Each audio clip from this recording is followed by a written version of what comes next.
मैं एक गहरा कुआं हूं इस जमीन पर, बेशुमार लड़के लड़कियों के लिए कि उनकी प्यास बुझाता रहूं।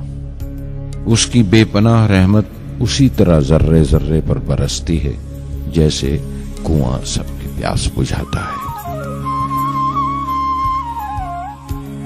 इतनी सी कहानी है मेरी, ज़ैनुल आबदीन और आशी अम्मा के बेटे की कहानी। उस लड़के की कहानी जो अखबारें बेचकर अपने भाई की मदद करता था। उस शागिर्द की कहानी जिसकी परवरिश शिव सुब्रमण्य अय्यर और अय्यादुराई सोलोमन ने की। उस विद्यार्थी की कहानी जिसे पंडले मास्टर ने तालीम दी, MG मेनन और प्रोफेसर साराभाई ने इंजीनियर की पहचान दी, जो नाकामियों और मुश्किलों में पलकर साइंसदान बना। और उस रहनुमा की कहानी जिसके साथ चलने वाले बेशुमार काबिल और हुनरमंद लोगों की टीम थी।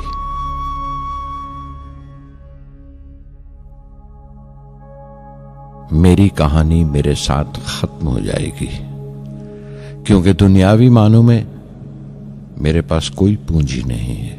मैंने कुछ हासिल नहीं किया, जमा नहीं किया। मेरे पास कुछ नहीं और कोई नहीं, न बेटा, न बेटी, न परिवार। मैं दूसरों के लिए मिसाल नहीं बनना चाहता, लेकिन शायद कुछ पढ़ने वालों को प्रेरणा मिले कि अंतिम सुख रूह और आत्मा की तस्कीन है। खुदा की रहमत उनकी विरासत है। मेरे परदादा अबुल, मेरे दादा फकीर और मेरे वालिद ज़ैनुल आबदीन का खानदानी सिलसिला अब्दुल कलाम पर खत्म हो जाएगा, लेकिन खुदा की रहमत कभी खत्म नहीं होगी, क्योंकि वो अमर है, लाफानी है। पूर्णमदः पूर्णमिदं पूर्णात् पूर्णमुदच्यते पूर्णस्य पूर्णमादाय पूर्णमेवावशिष्यते। ॐ पूर्णमदः पूर्णमिदं पूर्णात् पूर्णमुदच्यते पूर्णस्य पूर्णमादाय पूर्णमेवावशिष्यते। पूर्णमदः पूर्णमिदं पूर्णात् पूर्णमुदच्यते पूर्णस्य पूर्णमादाय पूर्णमेवावशिष्यते। पूर्णमदः पूर्णमिदं पूर्णात् पूर्णमुदच्यते पूर्णस्य पूर्णमादाय पूर्णमेवावशिष्यते।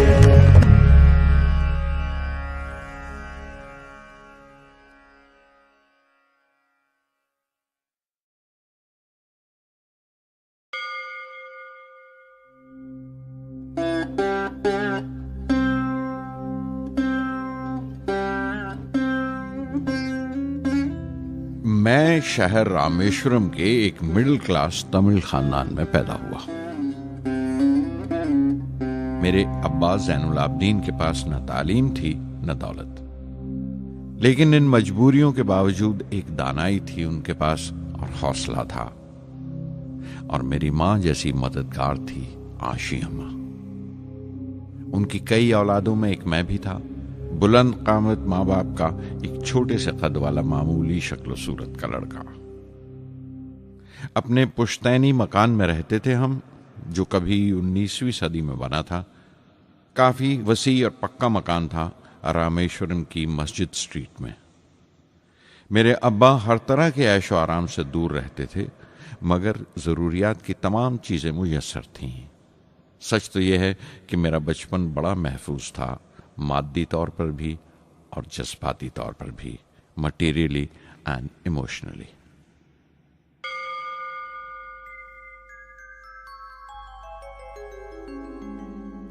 रामेश्वरम का मशहूर शिव मंदिर हमारे घर से सिर्फ 10 मिनट की दूरी पर था। हमारे इलाके में ज्यादा आबादी मुसलमानों की थी, फिर भी काफी हिंदू घराने थे जो बड़े इत्तेफाक से पड़ोस में रहते थे। हमारे इलाके में एक बड़ी पुरानी मस्जिद थी, जहां मेरे अब्बा मुझे हर शाम नमाज पढ़ने के लिए ले जाया करते थे।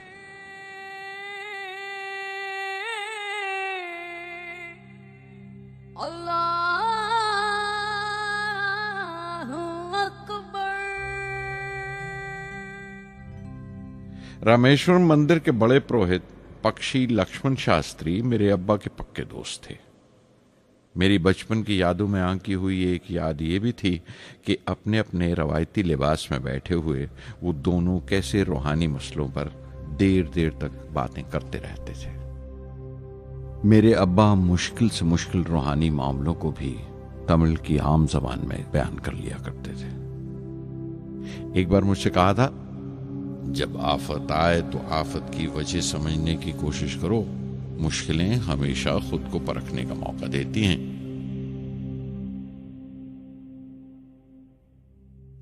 मैंने हमेशा अपनी साइंस और टेक्नोलॉजी में अब्बा के असूलों पर चलने की कोशिश की है। मैं इस बात पर यकीन रखता हूं कि हमसे ऊपर भी एक आला ताकत है, एक महान शक्ति है जो हमें मुसीबत, मायूसी और नाकामियों से निकालकर सच्चाई के मुकाम तक पहुंचाती है।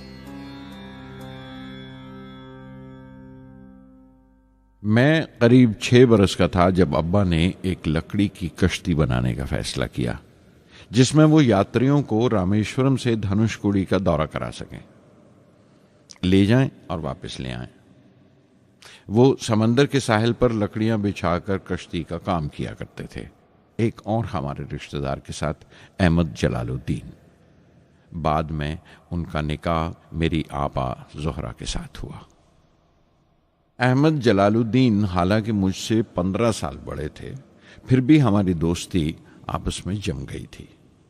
हम दोनों हर शाम लंबी सैर को निकल जाया करते थे।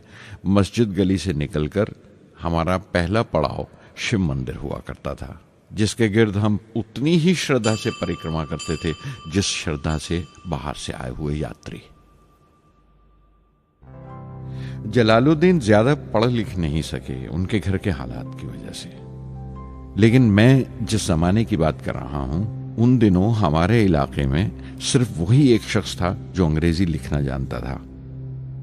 जलालुद्दीन हमेशा तालीम याफ्ता पढ़े लिखे लोगों के बारे में बातें करते थे, साइंस की इजाद, मेडिसिन और उस वक्त के लिटरेचर का जिक्र किया करते थे। एक और शख्स जिसने बचपन में मुझे बहुत मुतासिर किया, वो मेरा कजन था, मेरा चचेरा भाई शमसुद्दीन। उसके पास रामेश्वरम में अखबारों का ठेका था और सब काम अकेले ही किया करता था। हर सुबह अखबार रामेश्वरम रेलवे स्टेशन पर ट्रेन से पहुंचता था। सन 1939 में दूसरी आलमगीर जंग शुरू हुई, द सेकेंड वर्ल्ड वॉर। उस वक्त मैं 8 साल का था। हिंदुस्तान को इत्तेहादी फौजों के साथ शामिल होना पड़ा और एक इमरजेंसी के हालात पैदा हो गए थे। सबसे पहली दुर्घटना यह हुई कि रामेश्वरम स्टेशन पर आने वाली ट्रेन का रुकना कैंसिल कर दिया गया और अखबारों का गट्ठा अब रामेश्वरम और धनुषकोडी के बीच से गुजरने वाली सड़क पर चलती ट्रेन से फेंक दिया जाता। शमसुद्दीन को मजबूरन एक मददगार रखना पड़ा जो अखबारों के गट्ठे सड़क से जमा कर सके। वो मौका मुझे मिला और शमसुद्दीन मेरी पहली आमदनी की वजह बना। हर बच्चा जो पैदा होता है वो कुछ समाजी और आर्थिक हालात से जरूर असरअंदाज होता है और कुछ अपने जज्बाती माहौल से भी। उसी तरह उसकी तरबियत होती है। मुझे दयानतदारी और सेल्फ डिसिप्लिन अपने अब्बा से विरासत में मिला था और मां से अच्छाई पर यकीन करना और रहमदिली। लेकिन जलालुद्दीन और शमसुद्दीन की सोहबत से जो असर मुझ पर पड़ा, उससे सिर्फ मेरा बचपन ही महज अलग नहीं हुआ, बल्कि आइंदा जिंदगी पर भी उसका बहुत बड़ा असर पड़ा।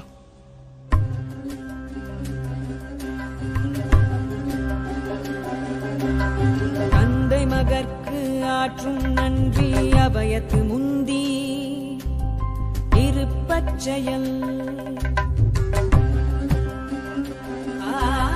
தந்தை மகற்கு ஆற்றும் நன்றி அபயத்து முந்தி இருப்பச்செயல் இருப்பச்செயல் மகன் தந்தைக்கு ஆற்றும் உதவி இவன் தந்தை என்னோற்றான் கொள்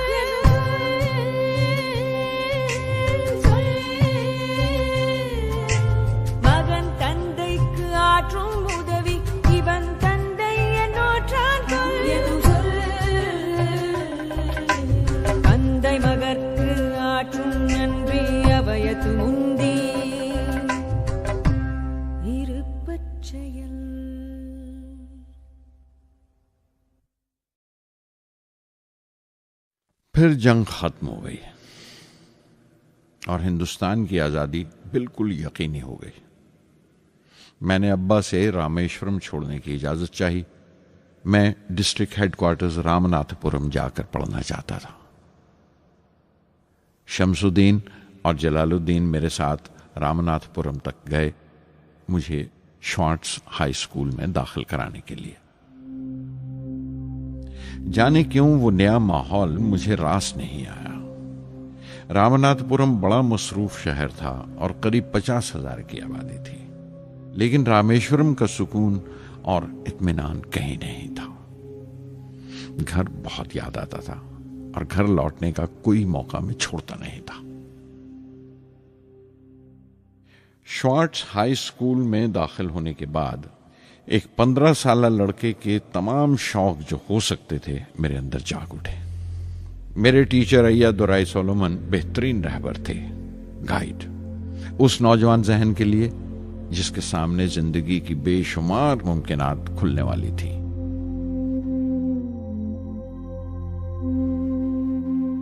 रामनाथपुरम के उस अरसा क़याम में उनसे मेरा रिश्ता उस्ताद शागिर्द या गुरु शिष्य से भी आगे निकल गया। अय्यादुराई कहा करते थे, जिंदगी कामयाब होने और नतीजे हासिल करने के लिए 3 ताकतों पर काबू पाना बहुत जरूरी है: ख्वाहिश, यकीन और उम्मीद। अय्यादुराई सोलोमन, जो बाद में रेवरेंड हो गए, कहा करते थे, इससे पहले कि मैं चाहूं कुछ हो जाए, ये जरूरी है कि मेरे अंदर उसकी पूरी शिद्दत से ख्वाहिश हो और यकीन हो कि वो होगा। मैं अपनी जिंदगी से अगर मिसाल दूं तो मुझे बचपन से ही आसमान के इसरार और परिंदों की परवाज हमेशा हैरान करती थी, फैसिनेट करती थी। समंदर में कूंजों और बगलों को ऊंची उड़ाने लगाते देखता था तो उड़ने को जी करता था। मैं एक सादा लोग गांव ही का लड़का तो था, लेकिन मुझे यकीन था कि एक दिन मैं जरूर उन कूंजों की तरह बुलंद उड़ाने लगाऊंगा, बुलंदी पर परवाज करूंगा। और हकीकत यह है कि रामेश्वरम से उड़ने वाला मैं पहला लड़का था।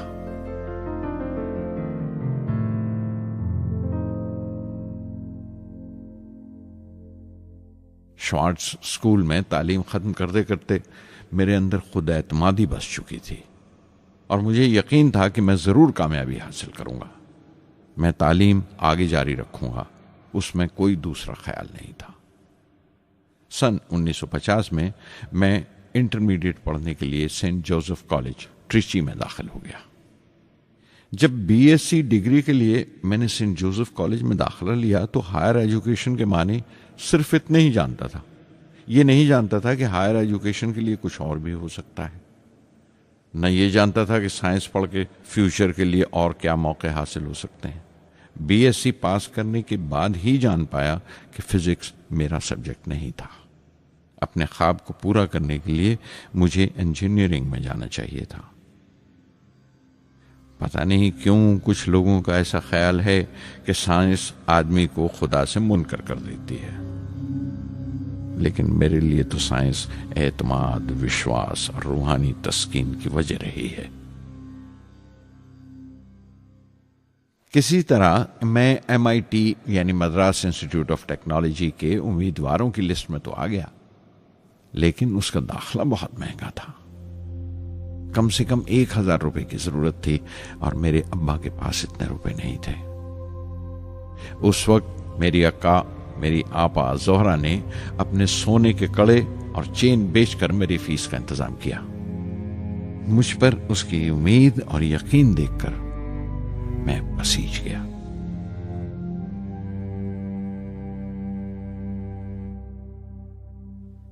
MIT में सबसे ज्यादा मजा आया। वहां 2 हवाई जहाज रखे देखकर जो उड़ान से बरी कर दिए गए थे, मुझे उनकी तरफ एक अजीब सा खिंचाव महसूस होता था। और जब सब लड़के हॉस्टल लौट जाते थे, मैं कई कई घंटे उनके पास बैठा रहता था। फर्स्ट ईयर मुकम्मल करने के बाद जब मुझे अपने ज्यादा खुसूसी मजमून चुनना थे, यानी अपनी स्पेशल ब्रांच का चुनाव करना था, तो मैंने फॉरेन एरोनॉटिकल इंजीनियरिंग का चुनाव कर लिया।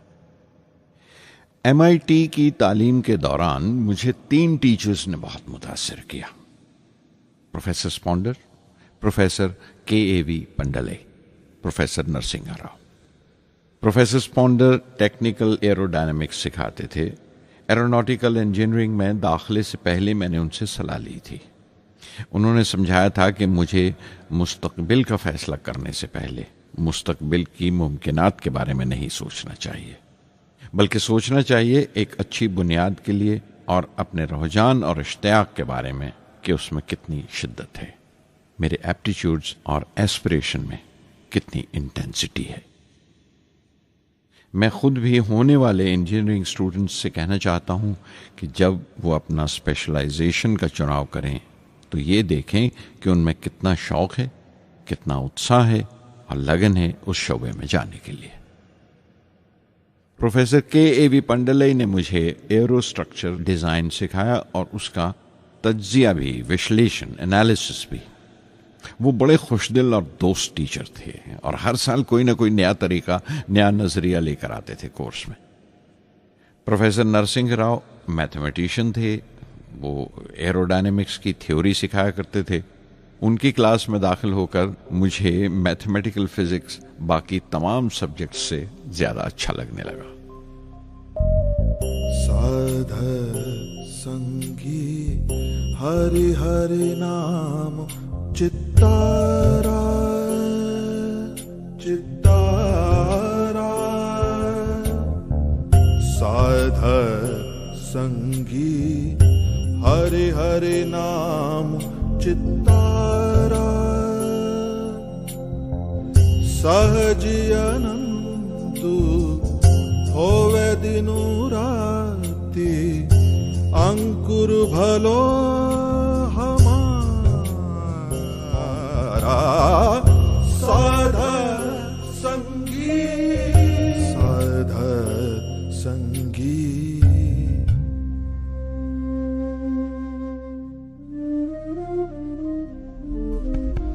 गुरुपुरा भेडियो बड़ भागी, गुरुपुरा भेडियो बड़ भागी, जाको अंतु न परवारा, अंतु न परवारा, नानक सरनी गही स्वामी की, पुनः पुनः नमस्कार, साध संगी साध संगी।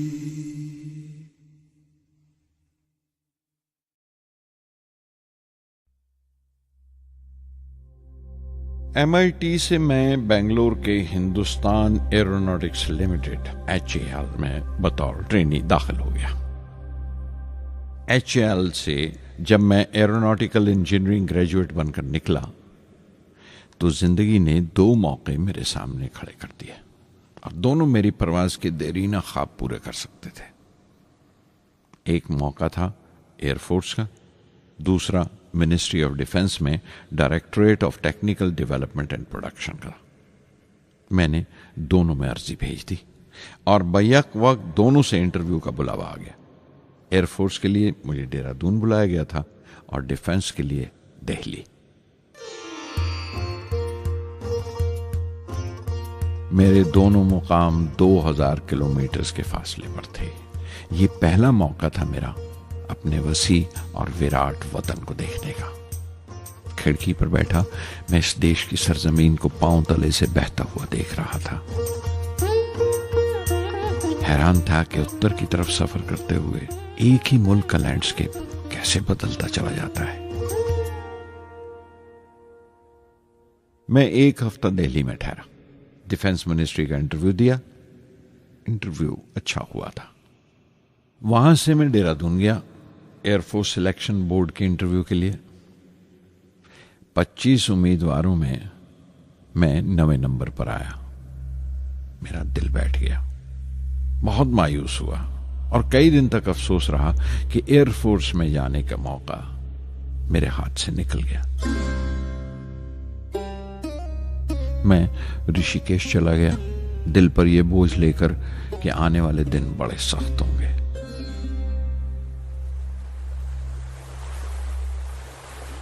गंगा में स्नान किया और फिर चलता हुआ पास की पहाड़ी पर शिवानंद आश्रम तक पहुंच गया। स्वामी शिवानंद से भेंट हुई। देखने में बिल्कुल गौतम बुद्ध लगते थे, सफेद दूधिया धोती और पांव में लकड़ी की खड़ाऊ। उनकी बच्चों सी मासूम मुस्कान और सादा दिली देखकर बहुत प्रभावित हुआ मैंने बताया उन्हें कैसे मैं इंडियन एयरफोर्स में भर्ती होने से रह गया और मेरी कितनी शदीद ख्वाहिश थी आसमानों में उड़ने की, परवास करने की।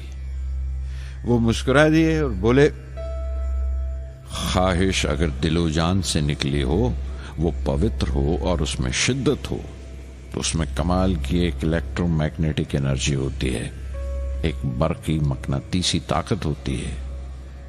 दिमाग जब सोता है तो वो एनर्जी रात की खामोशी में बाहर निकल जाती है और सुबह कायनात ब्रह्मांड से सितारों की गति रफ्तार को अपने साथ समेटकर दिमाग में लौट आती है। इसीलिए जो सोचा है उसकी सृष्टि अवश्य है, वो तख्लीक होगा। तुम विश्वास करो इस अजली बंधन पर, इस वचन पर कि सूरज फिर लौटेगा, बाहर फिर से आएगी। मैं दिल्ली लौट आया, डिफेंस से अपना इंटरव्यू का नतीजा दरियाफ्त किया। जवाब में मुझे अपॉइंटमेंट लेटर थमा दिया गया और अगले दिन से सीनियर साइंटिफिक असिस्टेंट मुकर्रर कर दिया गया 250 रुपए की माहाना तनख्वाह पर।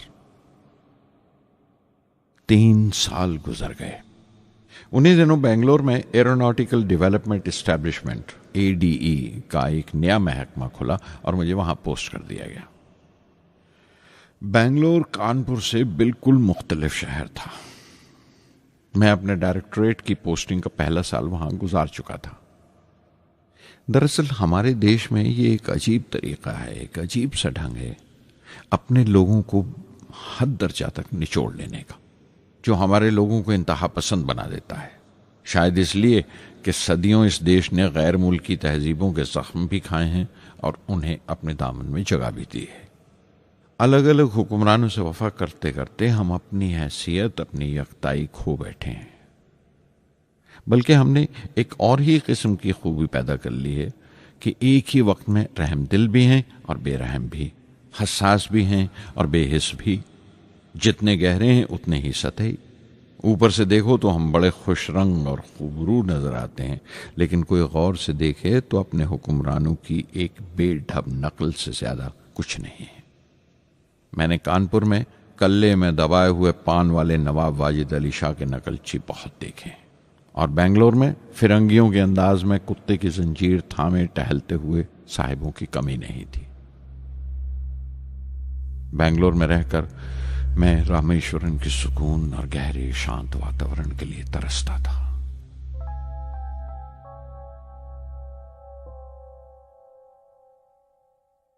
पहले साल तो ADE में कोई ज्यादा काम नहीं था।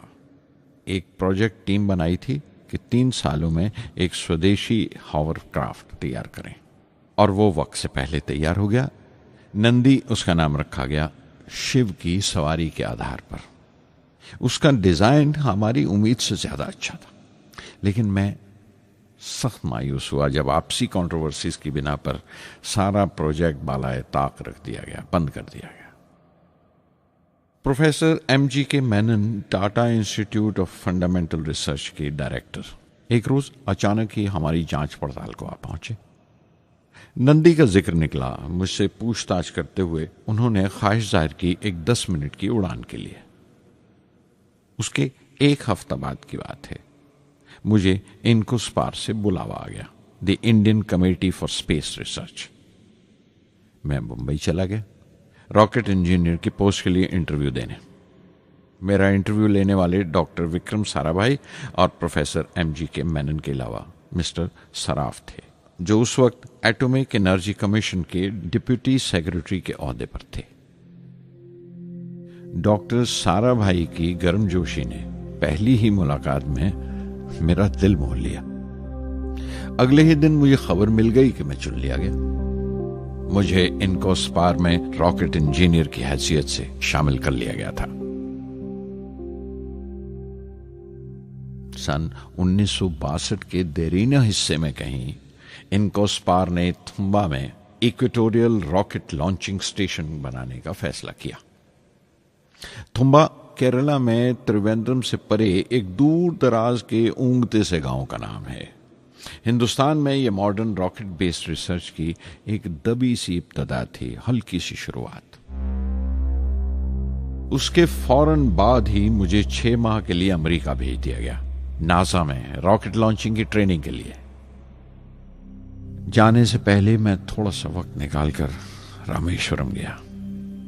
मेरे अब्बा मेरी इस कामयाबी के लिए बहुत खुश हुए और मुझे उसी मस्जिद में ले जाकर शुक्राने की नमाज अदा की।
NASA Langley research centre Virginia में मैंने अपने काम की शुरुआत की।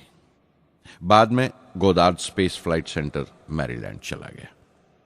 मैं अपना इंप्रेशंस अमेरिकन्स के बारे में बेंजामिन फ्रैंकलिन के इस जुमले से बयान कर सकता हूं, जिन बातों से तकलीफ होती है उनसे तालीम भी मिलती है। हिंदुस्तानी तंजीमों में, यहां की ऑर्गेनाइजेशंस में एक बड़ी मुश्किल है। जो ऊपर हैं वो बड़े मगरूर हैं।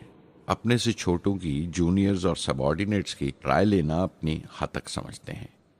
कोई शख्स भी अपनी खूबी दिखा नहीं सकता अगर आप उसे मलामत ही करते रहें। उसूल और पाबंदी, पाबंदी और सख्ती, सख्ती और जुल्म के बीच की लाइन बड़ी महीन है, बारीक है। उसकी पहचान बहुत जरूरी है। मैं जैसे ही नासा से लौटा, फौरन बाद हिंदुस्तान का पहला रॉकेट लॉन्च वाक़या हुआ 21 नवंबर सन 1963। वो साउंडिंग रॉकेट था, नाम नाइकी अपाचे।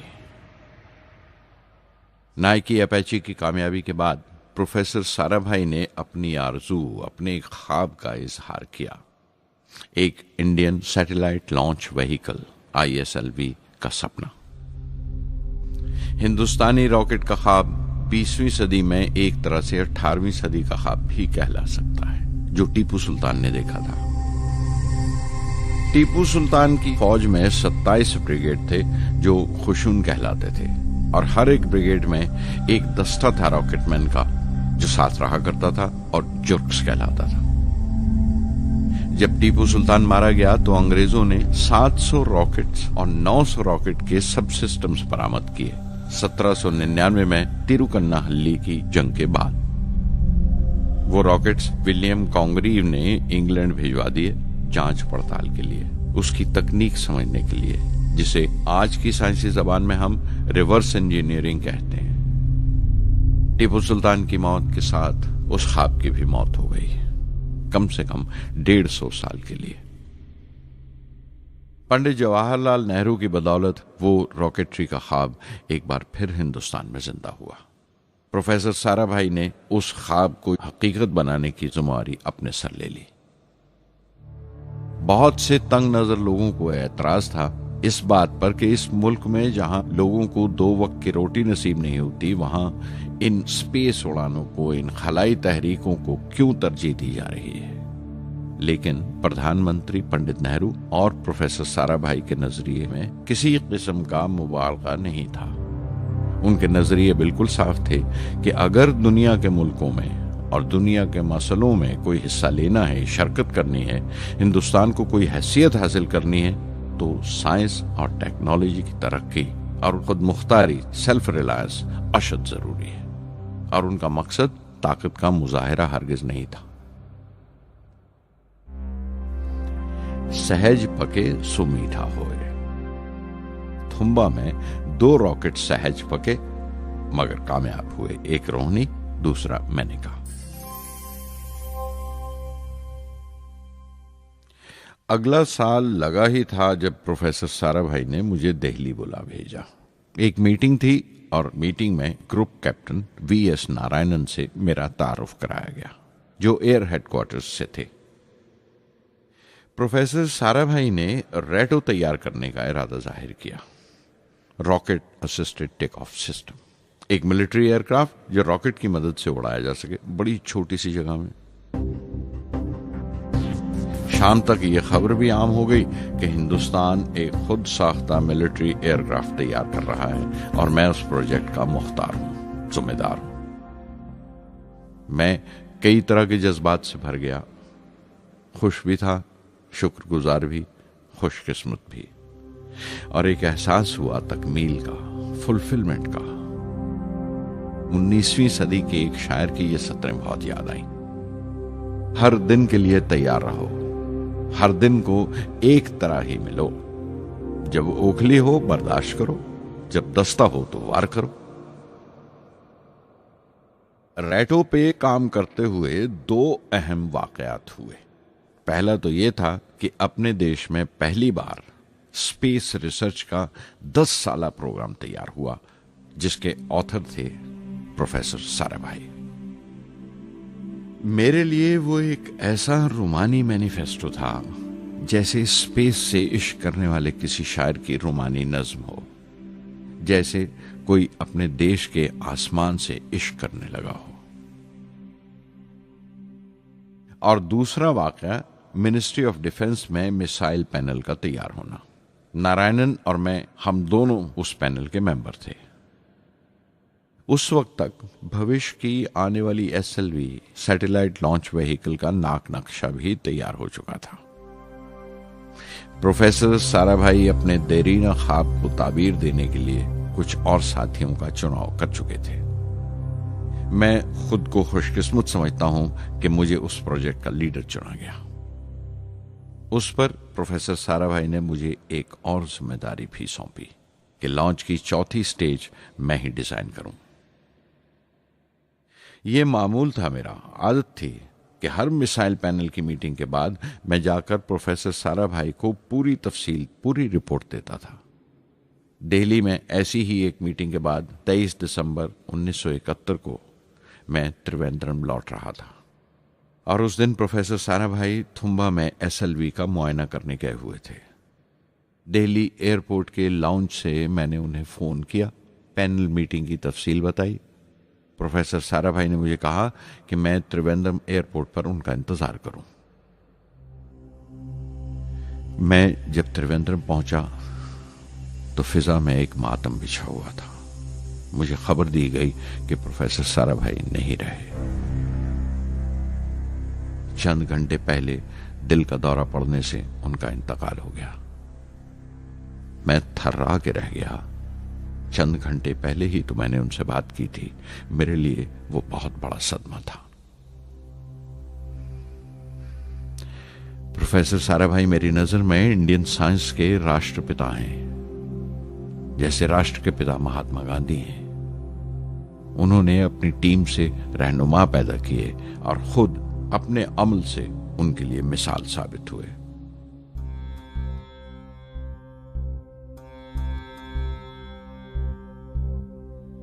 నానాటి బతుకు నాటకము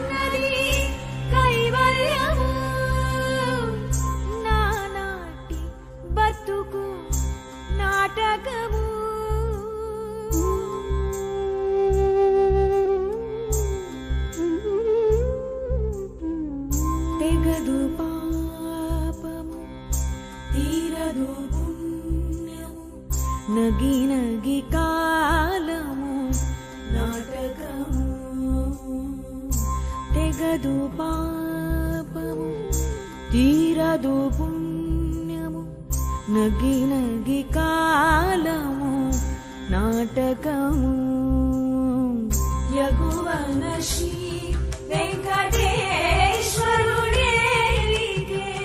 యగువన శ్రీ వెంకటేశ్వరుడేలికే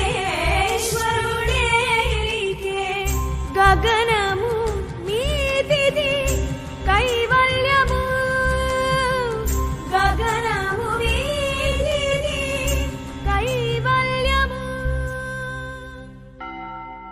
కైవల్యము.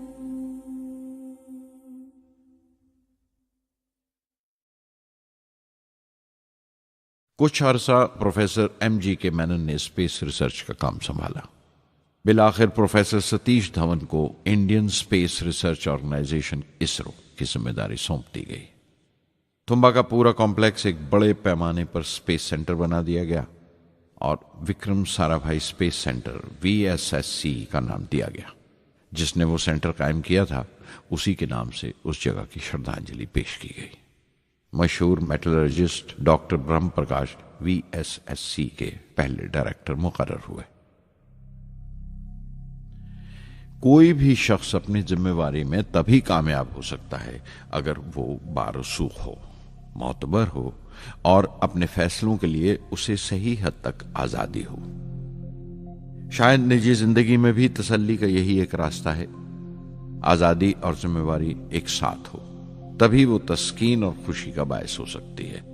और जाती आजादी हासिल करने के लिए मैं 2 रास्ते तजवीज कर सकता था जो मैंने इख्तियार किए। पहला तो ये कि अपनी तालीम और तरबियत को बढ़ावा दो। इल्म, नॉलेज बड़ा कारामद हथियार है, बहुत काम आता है। इल्म जितना ज्यादा होगा उतनी ज्यादा आजादी के हकदार होगे। इल्म वो पूंजी है जो कोई छीन नहीं सकता। टीम की रहनुमाई तभी मुमकिन है अगर आपकी जानकारी मुकम्मल हो, अप टू डेट हो। कामयाब रहनुमा बनने के लिए जरूरी है कि दिन का काम जब खत्म हो आप पिछले काम का जायजा लें, अगले दिन के काम की तैयारी करें।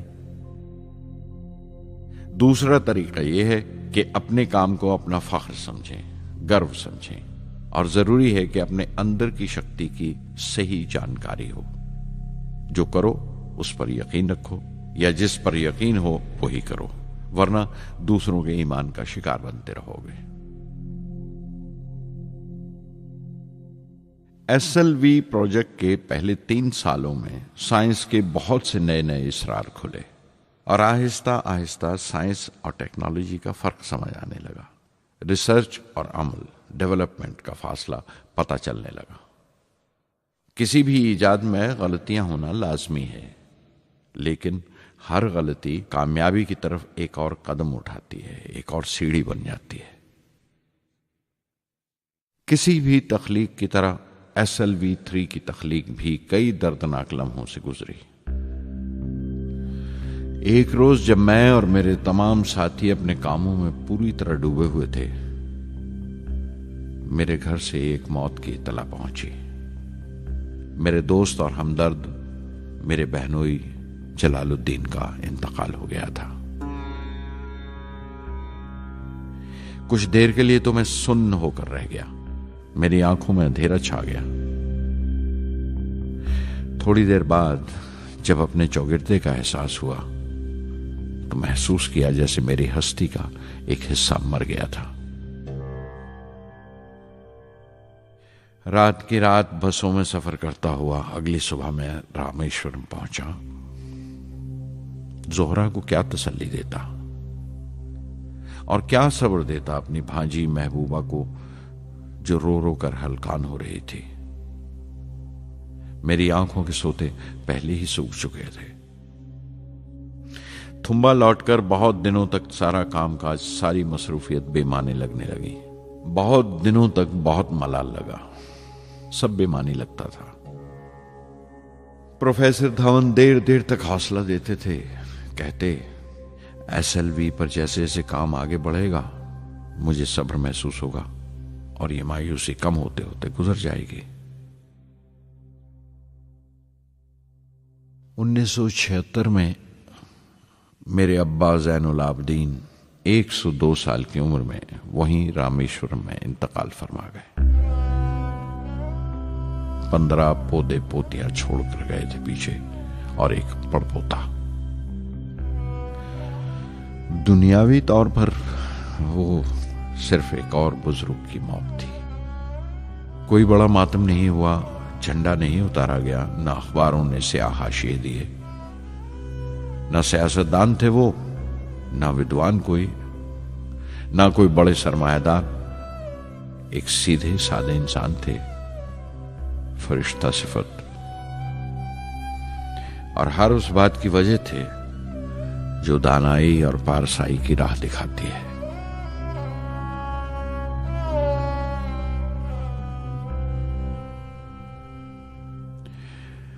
मैं बहुत देर तक अपनी मां के पास बैठा रहा, चुपचाप। और जब उठा थुम्बा लौटने के लिए तो उसने रुंधे गले से दुआएं दी मुझे।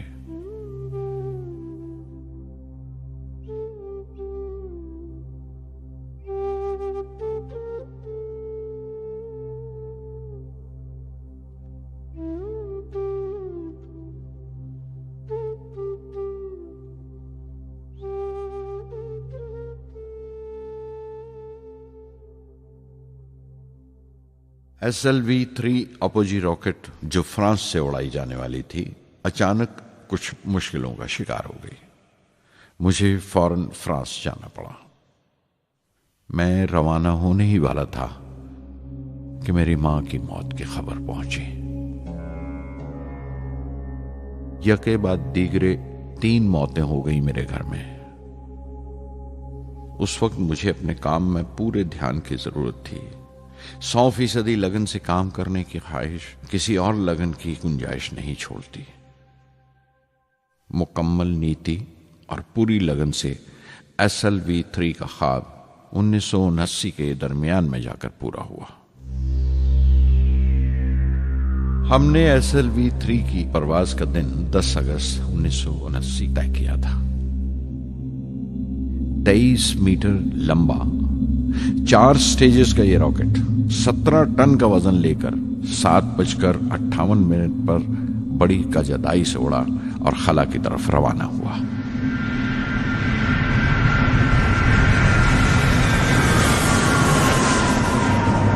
पहली स्टेज हर तरह से पुख्ता निकली और बड़े आराम से रॉकेट दूसरी स्टेज में दाखिल हो गया। हम सब दम खुद रह गए, सांस रोके बैठे थे। हमारे बरसों का ख्वाब आसमान की तरफ सफर कर रहा था। अचानक हमारे ख्वाब में दरार आई, हमारा सुकून टूटा, हमारी खामोशी टूटी। दूसरी स्टेज काबू से बाहर होने लगी थी। 317 सेकंड के बाद परवाज टूट गई। मेरी मेहनत और उम्मीद चौथी स्टेज को साथ लेकर तमाम मलबा श्री हरिकोटा से 560 किलोमीटर दूर समंदर में जाके गिरा।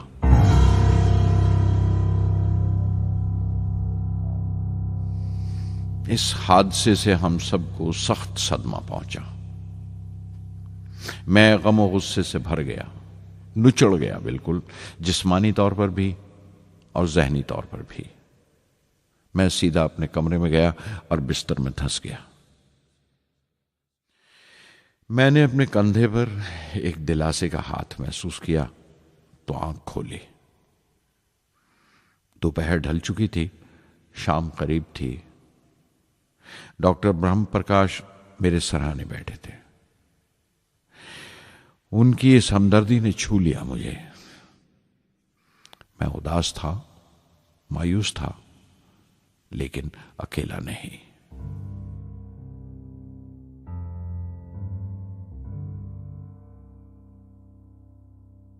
हर शख्स तकनीकी जमा तफरीक और बहस मुबासे के बाद मुतमईन हो चुका था, संतुष्ट हो चुका था, लेकिन मुझे इत्मीनान न आया और मुसलसल बेचैन रहा। मैं बेसाख्ता खड़ा हो गया और एतराफ़ किया प्रोफेसर धवन के सामने, सर, मेरे साथियों को नाकामयाबी की वजह दरियाफ्त हो जाने से इत्मीनान हो गया, लेकिन मैं उसे काफ़ी नहीं समझता। इस मिशन के डायरेक्टर की हैसियत से इस गलती को भी मैं अपनी जिम्मेवारी समझता हूं। SLV-3 की नाकामयाबी की जिम्मेवारी मेरी है।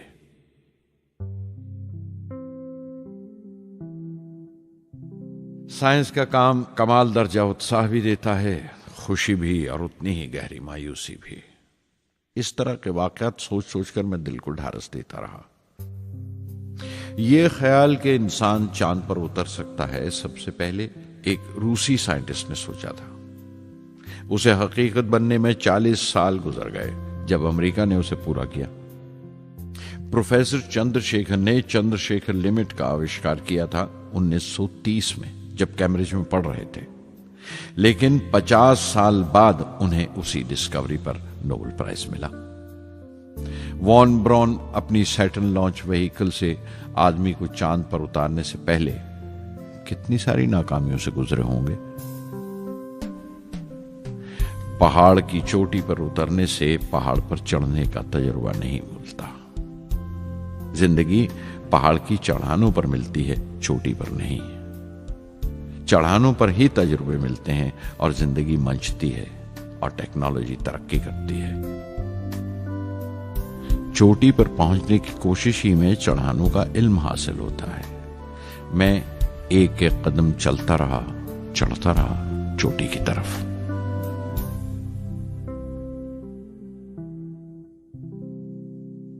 SLV-3 की उड़ान से 30 घंटा पहले 17 जुलाई 1980 के दिन अखबारों की सुर्खियां तरह तरह की राय और अंदाजों से भरी हुई थीं।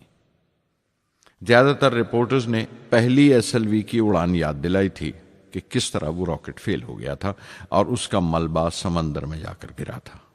कुछ लोगों ने तो देश की दूसरी खामियों का जिक्र करते हुए भी उसे SLV-3 से जोड़ दिया था। मैं जानता था कि अगले दिन का नतीजा हमारे फ्यूचर के स्पेस प्रोग्राम का फैसला करने वाला है। मुख्तसर ये कि सारी कौम की नजरें हम पर गड़ी हुई थीं।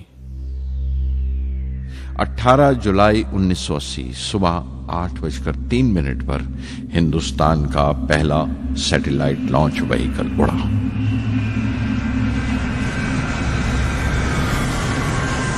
मैंने रोहिणी सैटेलाइट का तमाम डेटा कंप्यूटर पर जांचा। अगले 2 मिनट के अंदर अंदर रोहिणी अंतरिक्ष में था। उस तमाम शोरगुल के बीच में मैंने अपनी जिंदगी के सबसे अहम अल्फाज अदा किए। मैं मिशन डायरेक्टर बोल रहा हूं, एक जरूरी खबर सुनने को तैयार रहो। चौथी स्टेज कामयाबी के साथ रोहिणी सैटेलाइट को लेकर अंतरिक्ष में दाखिल कर रही है। मैं ब्लॉक से बाहर आया तो मेरे साथियों ने मुझे कंधों पर उठा लिया और नारे लगाते हुए जुलूस निकाला। सारी कौम में एक जोश की लहर दौड़ गई। हिंदुस्तान उन चंद कौमों में शामिल हो गया था जिनके पास सैटेलाइट लॉन्च की काबिलियत थी। हमारी कौम का एक ख्वाब पूरा हुआ था और हमारे इतिहास का एक नया बाब खुला, एक नया चैप्टर।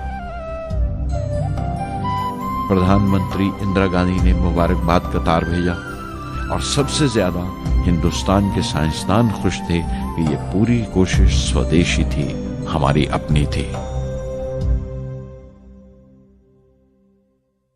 मैं कुछ मिले जुले जज्बात से गुजर रहा था। मैं खुश था कि पिछली 2 दहाइयों से जिस कोशिश में था बिलाखिर उसमें कामयाब हुआ। लेकिन उदास था जिन लोगों की बदौलत में यहां पहुंचा था वो लोग मेरे साथ नहीं थे। मेरे अब्बा, मेरे बहनोई जलालुद्दीन और प्रोफेसर साराभाई। SLV-3 की कामयाबी के महीने भर के अंदर ही प्रोफेसर धवन का फोन आया एक दिन और दिल्ली बुलाया प्रधानमंत्री से मिलने के लिए। मेरी एक छोटी सी उलझन थी कपड़ों को लेकर। हमेशा से बड़े आमियाना से कपड़े पहनता हूं और पांव में चप्पल या स्लीपर कह लो। प्रधानमंत्री को मिलने जैसा वो लिबास नहीं था, मेरे लिए नहीं, उनके एहतराम के लिए। सुना तो प्रोफेसर धवन बोले, कपड़ों की फिक्र मत करो, तुमने जो शानदार कामयाबी पहन रखी है वो काफी है। रिपब्लिक डे 1981 मेरे लिए एक बड़ी खुशखबरी लेकर आया कि मुझे पद्म भूषण से नवाजा गया है। मैंने अपने कमरे को बिस्मिल्लाह खां की शहनाई से भर लिया। शहनाई की गूंज मुझे कहीं और ही ले गई। मैं रामेश्वरम पहुंच गया, मां के गले लगा। अब्बा ने मेरे बालों को उंगलियों से सहलाया और मेरा दोस्त, मेरा रफीक जलालुद्दीन मस्जिद गली में जमा हुए लोगों में मेरे इनाम का ऐलान कर रहा था। मेरी बहन जोहरा ने मीठा बनाया घर में। पक्षी लक्ष्मण शास्त्री ने मेरे माथे पर तिलक लगाया।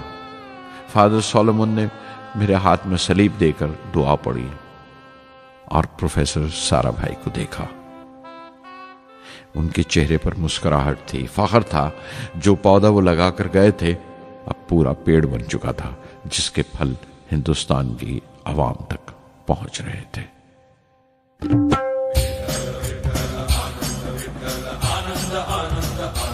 ओ आनंदाचे डोही आनंद तरंग, आनंदाचे डोही आनंद तरंग, आनंदाची अंग, आनंदाचे आनंदाची अंग, आनंदाचे आनंदाचे डोही आनंद तरंग, आनंदाचे डोही आनंद तरंग।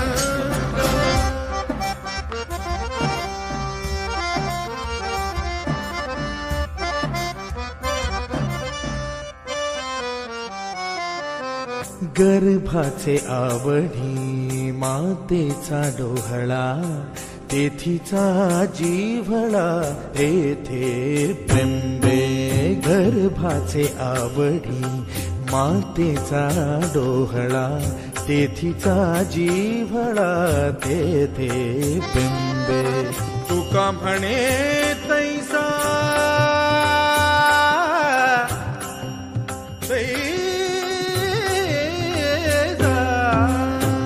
म्हणे तैसा ओतला ठसा, अनुभव सरीसा मुखाला।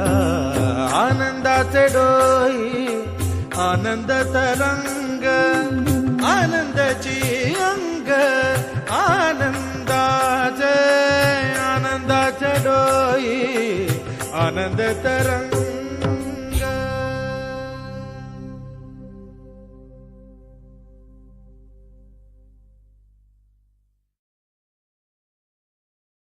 पहली जून 1982 मैंने defence research and development laboratory DRDL की जिम्मेवारी संभाल ली।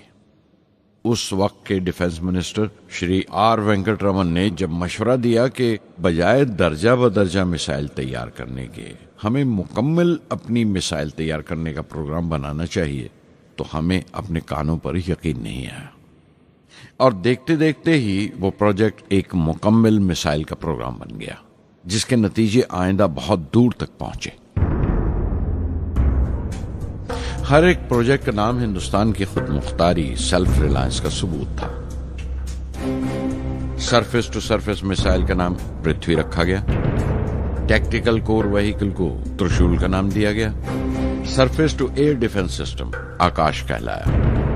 एंटी टैंक मिसाइल प्रोजेक्ट को नाग के नाम से पुकारा गया और मेरे देरीना ख्वाब रेक्स को यानी re entry experiment launch vehicle को मैंने अग्नि का नाम दिया। मिसाइल टेक्नोलॉजी का हुनर दुनिया की कुछ चुनी हुई कौमों के पास ही था। वो बड़े ताज्जुब से हमारी तरफ देख रहे थे कि हम क्या करने जा रहे हैं और कैसे करेंगे।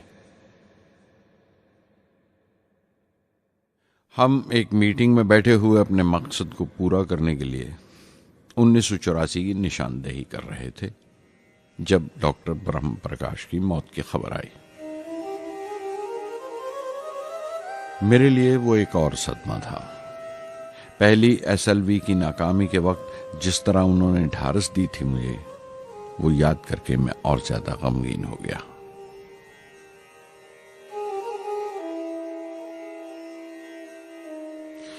प्रोफेसर साराभाई अगर VSSC के निर्माता थे, बनाने वाले थे, तो डॉक्टर ब्रह्म प्रकाश उसके आमिल थे, एग्जीक्यूटर थे। उनकी विनम्रता ने मुझे बड़ी हद तक नर्म कर दिया और मैंने अपनी तुंद मिजाजी पर काफी काबू कर लिया। उनकी हलीमी सिर्फ अपनी खूबियों तक ही महदूद नहीं थी, बल्कि अपने से छोटों को इज्जत देना भी उनकी आदत में शामिल था। उनके बर्ताव और सलूक में ये बात नजर आ जाती थी कि कोई शख्स भी खामियों से खाली नहीं है। यहां तक कि अफसर भी, लीडर भी, रहनुमा भी। वो बहुत बड़े दानिश्वर थे। एक कमजोर से शरीर के अंदर उनमें बच्चों की सी मासूमियत थी। मुझे वो हमेशा साइंसदानों में संत नजर आते थे।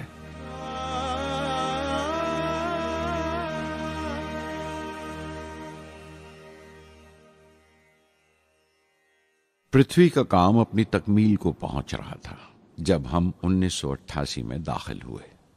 25 फरवरी 1988 सुबह 11:23 पर पृथ्वी की पहली परवाज वाक़ हुई।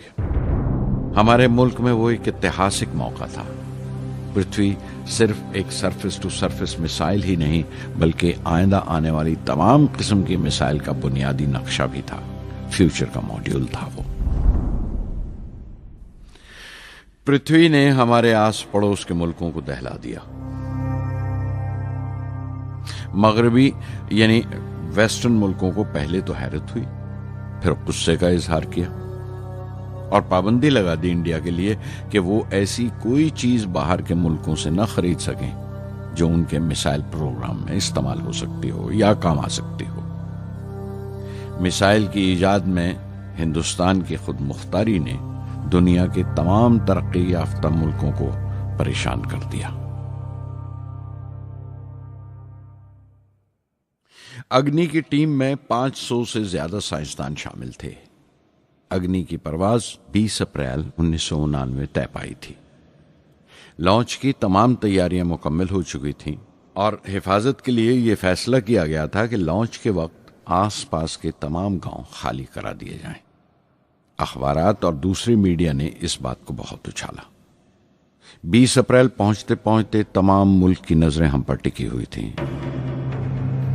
दूसरे मुल्कों का दबाव बढ़ रहा था कि हम इस तजुर्बे को मुलतवी कर दें या खारिज कर दें, लेकिन सरकार मजबूत दीवार की तरह हमारे पीछे खड़ी रही और किसी तरह हमें पीछे नहीं हटने दिया। परवाज से सिर्फ 14 सेकंड्स पहले हमें कंप्यूटर ने रुकने का इशारा किया। किसी एक पुर्जे में कोई खामी थी, वो फौरन ठीक कर दी गई, लेकिन उसी वक्त डाउन रेंज स्टेशन ने रुकने का हुक्म दिया। चंद सेकंड्स में कई रुकावटें सामने आ गईं और परवाज मुलतवी कर दी गई। अखबारात ने आस्तीनें चढ़ा ली। हर बयान ने अपनी अपनी तरह की वजूहात निकाल ली। कार्टूनिस्ट सुधीर दार ने एक कार्टून शाया किया जिसमें एक खरीदार कुछ सामान दुकानदार को वापस करते हुए कह रहा था, अग्नि की तरह वो भी नहीं चली। एक कार्टून में दिखाया गया कि साइंसदान कह रहा है, सब ठीक था, स्विच बटन नहीं चला। हिंदुस्तान टाइम्स के कार्टून में एक नेता रिपोर्टर को समझा रहा है, डरने की कोई बात नहीं, ये बड़ी अमन पसंद अहिंसावाद की मिसाइल है, इससे कोई मरेगा नहीं। करीब 10 रोज दिन रात काम चला मिसाइल की दुरुस्ती पर और आखिरकार साइंसदानों ने एक नई तारीख तय की अग्नि की परवाज के लिए। मगर फिर वही हुआ। 10 सेकंड पहले कंप्यूटर ने रुकावट का इशारा किया। पता चला एक पुर्जा काम नहीं कर रहा है। परवाज फिर मुलतवी कर दी गई। ऐसी बात किसी भी साइंसी तजुर्बे में हो जाना आम बात है। गैर मुल्कों में भी बहुत बार होता है, लेकिन उम्मीद से भरी हुई कौम हमारी मुश्किलें समझने को तैयार नहीं थी। हिंदू अखबार में केशव का एक कार्टून छपा जिसमें एक देहाती कुछ नोट गिनते हुए कह रहा था, मिसाइल के वक्त गांव से हट जाने का मुआवजा मिला है। 2-4 बार और ये तजुर्बा मुलतवी हुआ तो मैं पक्का घर बनवा लूंगा। अमोल बटर वालों ने अपने होर्डिंग पर लिखा, अग्नि को ईंधन के लिए हमारे बटर की जरूरत है। अग्नि की मुरम्मत का काम जारी रहा। आखिरकार एक बार फिर 22 मई की तारीख अग्नि की परवाज के लिए तय पाई। उसकी पिछली रात doctor Arunachalam, general KN Singh और मैं डिफेंस मिनिस्टर KC पंत के साथ चहलकदमी कर रहे थे। पूरे चांद की रात थी, हाई टाइड का वक्त था और लहरें गरज गरज कर खुदा की अजमत का नाम ले रही थी। कल अग्नि की परवाज कामयाब होगी या नहीं, बार बार यही सवाल हमारे दिमाग में गूंज रहा था।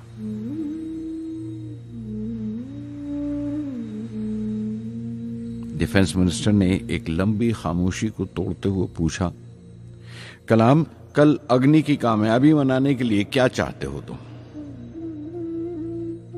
मैं क्या चाहता था? क्या था जो नहीं था मेरे पास? अपनी खुशी के इजहार के लिए मुझे क्या करना चाहिए? और अचानक मुझे जवाब मिल गया, हम 1 लाख पेड़ों की कोंपले लगाएंगे, मैंने कहा और उनके चेहरे पर रौनक आ गई। तुम अपनी अग्नि के लिए धरती मां का आशीर्वाद चाहते हो, बोले। कल यही होगा, उन्होंने पेशेंगोई की।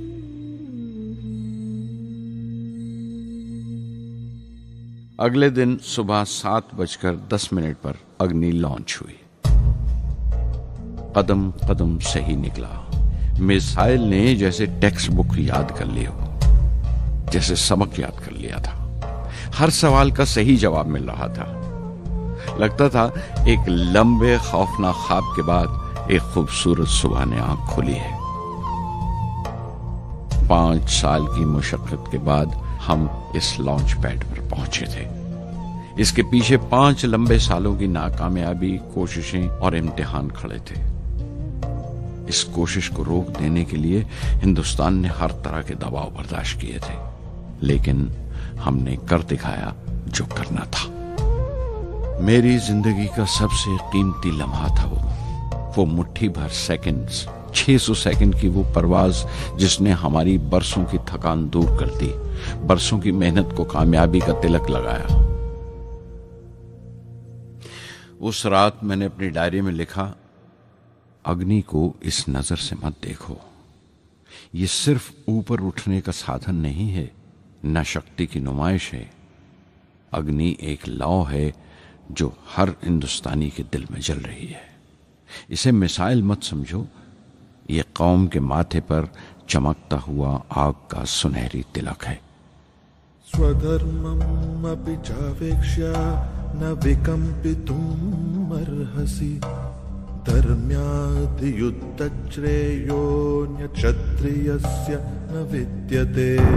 स्वधर्मम् अपि चावेक्ष्य न विकम्पितुम् अर्हसि, धर्म्याद् युद्धश्रेयोऽन्य क्षत्रियस्य न विद्यते। अदच्चेत्त्वम् इमं धर्म्यं संग्रामं न करिष्यसि, तदा स्वधर्मं कीर्तिं च हित्वा पापम् अवाप्स्यसि, हित्वा पापम् अवाप्स्यसि।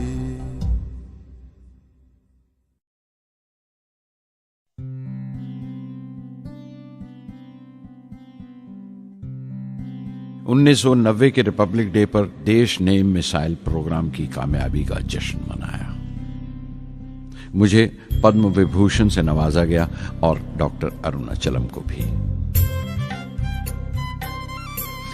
10 साल पहले पद्म भूषण की यादें एक बार फिर हरी हो गईं। रहन सहन मेरा अब भी वैसा ही था जैसा तब था। 10 बाय 12 का एक कमरा किताबों से भरा हुआ और कुछ जरूरत का फर्नीचर जो किराए पर लिया था।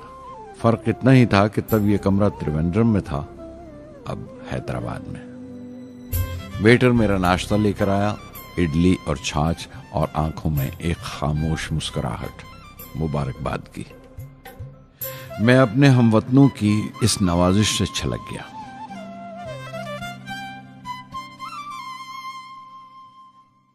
मैं जानता हूं कि बहुत से साइंसदान और इंजीनियर मौका मिलते ही वतन छोड़ जाते हैं, दूसरे मुल्कों में चले जाते हैं ज्यादा रुपया कमाने के लिए, ज्यादा आमदनी के लिए।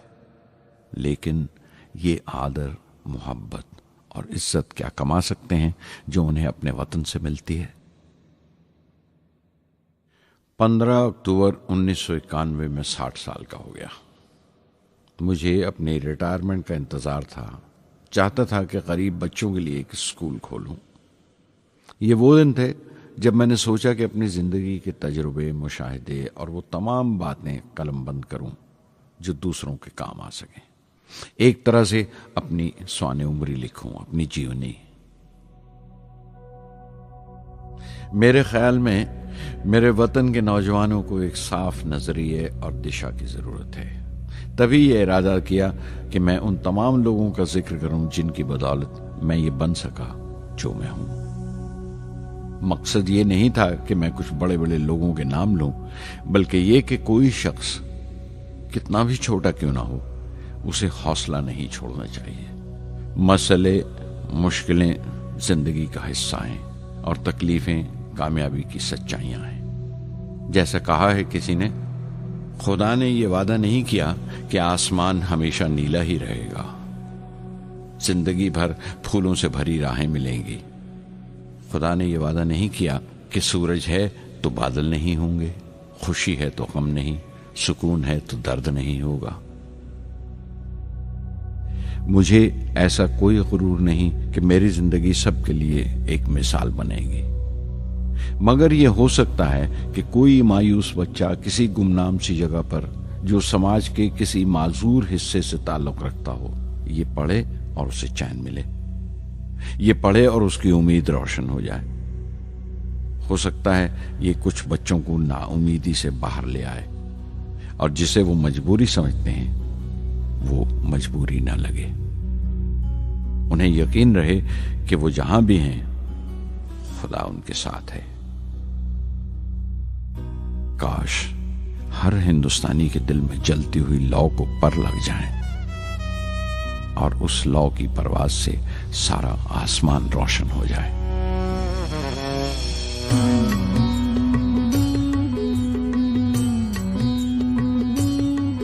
ये ज़मीं मेरी, मेरा आसमां, बड़ा खूबसूरत है जहां।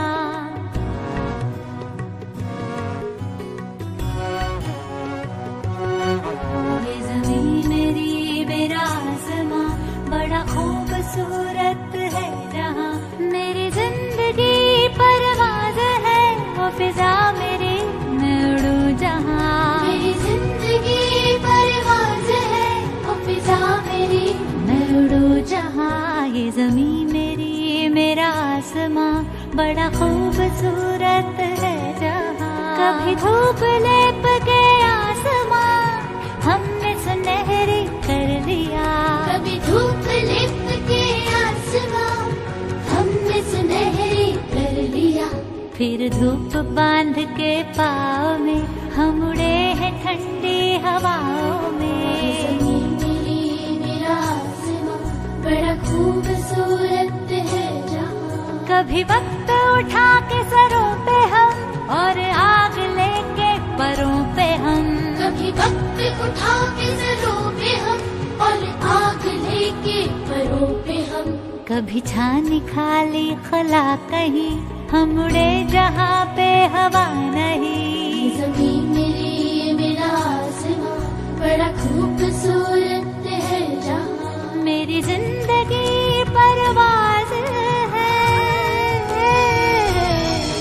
मेरी जिंदगी परवाज़ है, वो फिजा मेरी, मैं उड़ूं जहां। ये ज़मीं मेरी, मेरा आसमां, बड़ा खूबसूरत है जहां। ये ज़मीं मेरी, मेरा आसमां, बड़ा खूबसूरत है जहां।